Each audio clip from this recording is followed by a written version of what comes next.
This is Max in Connecticut, and Max wanted to talk to us about faith healing. And the question I have here is, should parents be prosecuted for, sorry, my contacts are blurring up. Should parents be prosecuted for having their children treated with faith healing? This is an interesting topic. Can you elaborate on this a little bit more, Max?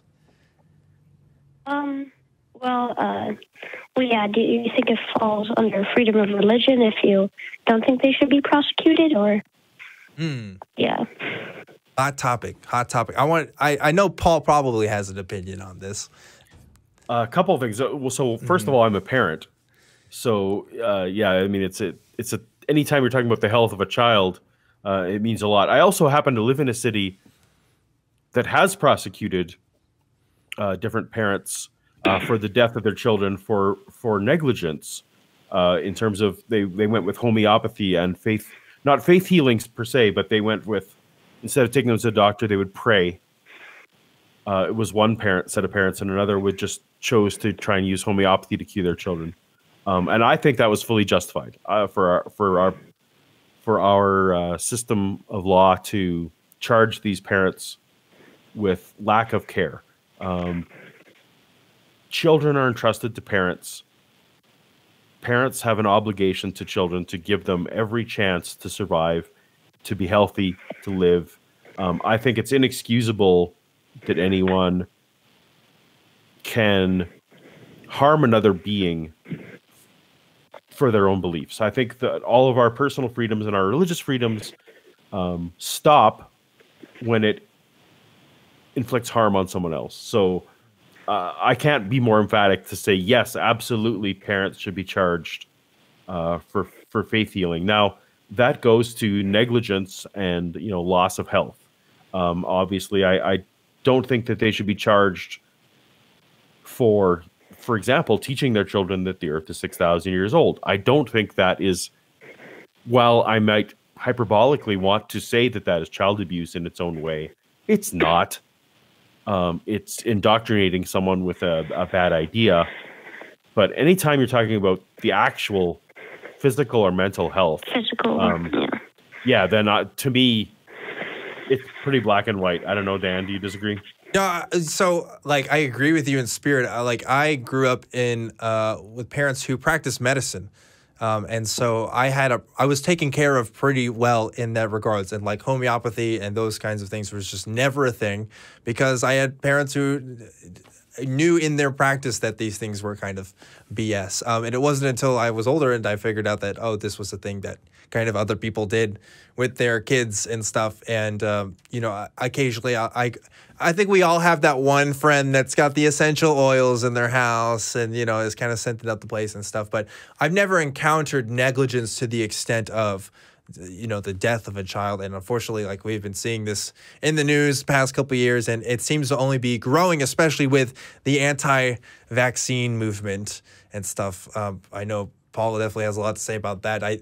I agree with you in that it is negligence. I think what is hard to prove in a court, and again, I'm not an expert on this, is just, can we prove that this person was ignorant on this, or was there a deliberate act of not giving the child what they needed and this adult figure knew that this was what was best for them?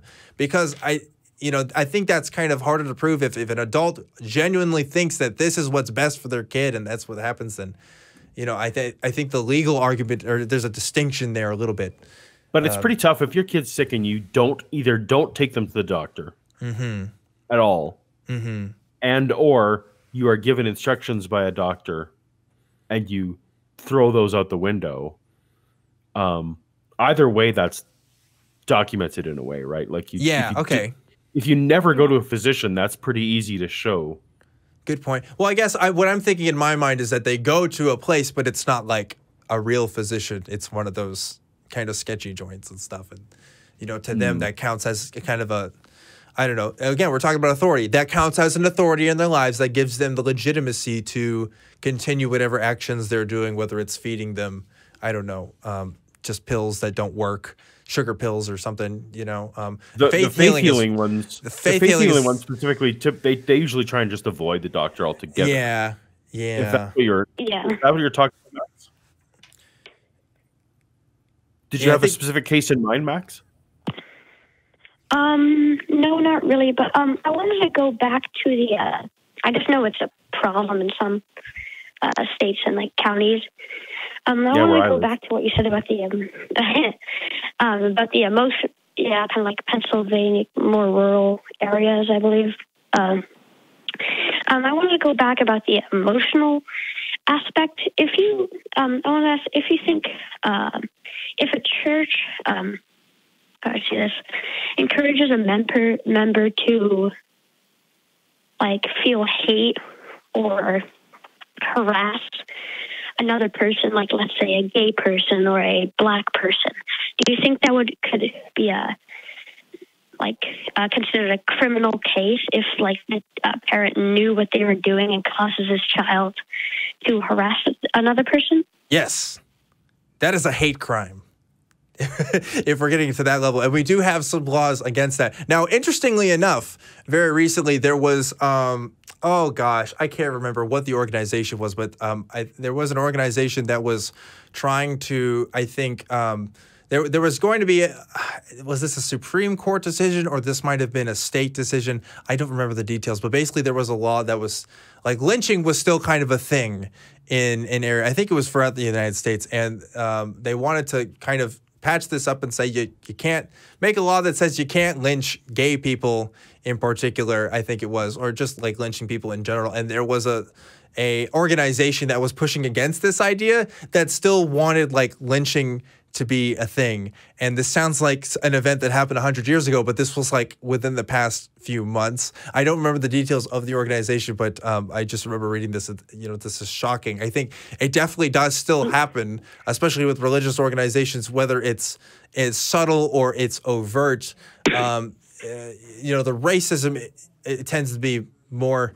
Well, I guess it depends on the denomination. I know, like, for example, like, there's a lot of rhetoric against atheists. I think we could definitely make a case for that. I know that I grew up fearing atheists and thought they were the worst thing ever. And that when you kind of look at it now, it's like, oh, that was definitely, you know, kind of propaganda to some degree. And with gay people as well, we've seen that. To the extent where if you're instructing others to commit acts of violence, yeah, I definitely think that that's something you could legally try for. Slightly short of that. Mm-hmm. We cannot legislate. Right. I am a free speech advocate. And so you can't legislate against bad parenting.